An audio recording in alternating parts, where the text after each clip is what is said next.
Ideal gas को हम क्या कहेंगे? Perfect gas. क्या कहेंगे? Perfect gas. ठीक है, परफेक्ट गैस कौन सी होती है बेटे? जो हमारे सारे गैस लॉज, जितने भी गैस लॉज है उनको फॉलो करती है, गैस लॉज को। तो गैस लॉज कौन कौन से हमने पढ़ने हैं? मेनली तो 3 लॉज पढ़ने हैं बेटा। वैसे तो हमारे 5-6 लॉज है, लेकिन यहाँ पर कितने लॉज पढ़ते हैं? सिर्फ 3। कौन सा? बॉयल्स लॉ, चार्ल्स लॉ और गेलू-सैक लॉ। चार्ल्स लॉ और गेलू-सैक लॉ। जो गैस इन तीनों को फॉलो करेगी, मतलब इनको कहते हैं गैस लॉज, इनको फॉलो करेंगे उसको क्या कहेंगे? Perfect gas. लेकिन एक बात और भी है कि जितनी भी गैसेस है, कोई भी परफेक्ट गैस नहीं है, कोई भी परफेक्ट गैस। हमारे पास जो गैसेस है वो कैसी है? रियल। हमारे पास जो गैसेस है वो कैसी है बेटा? अगर इन रियल गैसेस पर हम एक काम करें, टेम्परेचर को तो करते हैं हाई बेटा। टेम्परेचर को क्या करते हैं बच्चे? हाई। और प्रेशर को करते हैं लो। टेम्परेचर को हाई करते हैं और प्रेशर को क्या करते हैं बेटा? तो इससे क्या होगा? जब टेम्परेचर हाई करता है तो गैस मॉलिक्यूल्स के बीच की डिस्टेंस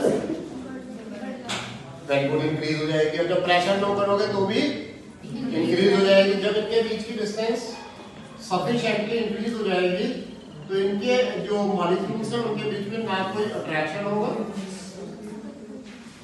और ना ही कोई रिपल्सन होगा। ना अट्रैक्शन होगा ना ही रिपल्सन। और आइडियल गैस किसको कहते हैं? परफेक्ट गैस किसको कहते हैं? जिसके मॉलिक्यूल्स एक दूसरे को मतलब कोई फोर्स ही नहीं लगाते एक दूसरे पर, कोई फोर्स ही, अगर कोई फोर्स नहीं लगाने तो वो परफेक्ट गैस हो जाएगी। तो रियल गैस को ही आप परफेक्ट गैस बनाएंगे। कैसे बनाएंगे बेटा? टेम्परेचर को हाई करकर और प्रेशर को लो करकर आप बना सकते हैं। जितने भी गैस लॉज हैं आपके हाई टेम्परेचर और लो प्रेशर पर ही काम करेंगे। अगर ऐसा नहीं है तो कोई सा भी गैस लॉ काम नहीं करेगा। ठीक। आइडियल गैस के बारे में आप याद रखिए, इनके मॉलिक्यूल्स की कोई भी शेप नहीं होती, परफेक्ट शेप नहीं है, कोई सी परफेक्ट शेप नहीं है। रैंडमली मूव करते हैं, रैंडमली। दो मॉलिक्यूल्स के बीच की जो डिस्टेंस है वो ज्यादा होती है इनके साइज के कंपेयर में। इनका साइज, दो मॉलिक्यूल्स की डिस्टेंस अगर आप देखने लगे बीच की डिस्टेंस तो वो भी ज्यादा होगी, साइज कम होगा।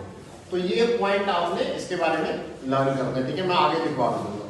तो सबसे पहले अगर मैं बॉयल्स लॉ की बात करूं तो बॉयल्स लॉ में हमें जो बताया गया है वो बताया गया है कि जो प्रेशर है वो इनवर्सली प्रोपोर्शनल होता है जिसके वॉल्यूम के। तो यहाँ गलती क्या करते हैं बच्चे? वॉल्यूम लिख देते हैं। वॉल्यूम नहीं है, वॉल्यूम तो बहुत ज्यादा फैल जाता है। जिस मर्जी कंटेनर में डाल दो गैस को, अगर मैं इतने छोटे बॉक्स में डालूंगा इतना फैल जाएगा, बड़े में डालूंगा तो उसी में स्प्रेड हो जाएगी। तो इसका वॉल्यूम जैसे बॉक्स में डालो वैसे ही हो जाता है, जैसे बॉक्स में डालो। तो इस वॉल्यूम को क्या कहना है? वॉल्यूम, या इसको कहिए given volume, given volume of dry gas. Given volume मतलब जितने वॉल्यूम पर आप काम कर रहे हैं सिर्फ उतना वॉल्यूम। कि pressure is inversely proportional to given volume of dry gas when. कौन सी क्वांटिटी है नजर नहीं आ रही? 3 क्वांटिटी में बताएंगे मैंने इस चैप्टर की। पीवी क्या नजर नहीं आ रहा? टेम्परेचर को क्या कर दो यहाँ? कांस्टेंट। टेम्परेचर को क्या कर दो? कांस्टेंट। तो क्या स्टेटमेंट हुआ बेटा इसका? At constant temperature, at constant the pressure of gas is inversely proportional to given volume of dry gas. Given volume of, ये फॉर्मूला आ गया बेटा। प्रोपोर्शनल टाइम में क्या मिल जाएगा?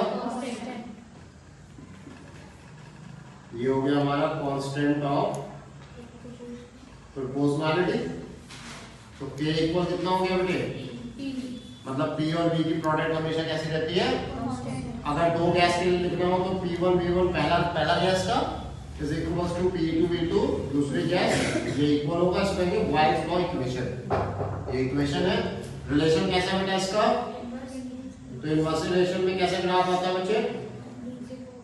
Hyperbola style. तो ये ग्राफ आ जाएगा इसका। क्लियर हो गई बात। ऐसे ही चार्ल्स लॉ में V और T डायरेक्ट रिलेशन में होते हैं। V वही है, given volume of dry gas is directly proportional to temperature of gas. Constant क्या हो गया फिर यहाँ? Very good. तीसरी क्वांटिटी प्रेशर में जो नहीं है वो कांस्टेंट हो गया। ठीक है, दो गैसेस ले लीजिए तो V1 proportional T1, V2 proportional हटाएंगे क्या मिलेगा?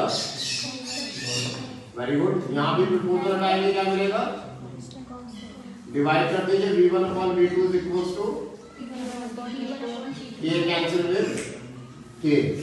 यानी V और T में कैसा रिलेशन है? डायरेक्टली कैसा मिलेगा? Straight line. कैसा मिलेगा? डायरेक्ट रिलेशन में कैसा आ जाता है हमारा ये? इस टाइप की स्ट्रेट लाइन। क्लियर हो गई बात। तीसरा कौन सा है? इसमें P और T डायरेक्टली होते हैं। P और तो कांस्टेंट क्या हुआ? Volume remains constant and pressure of gas volume remains then pressure of gas is directly proportional to but only for perfect gas। तो यहाँ क्या आना चाहिए बेटा? P1 upon P2 इक्वल कैसा रिलेशन है डायरेक्टली? तो PT में भी कैसा ग्राफ आ जाएगा? शर्त याद रखिएगा कांस्टेंट क्या है। बिना कांस्टेंट के रिलेशन वैलिड नहीं होंगे, बिना कांस्टेंट के रिलेशन। और सबसे बड़ी बात है कोई भी नॉर्मल गैस के लिए वैलिड नहीं होगा।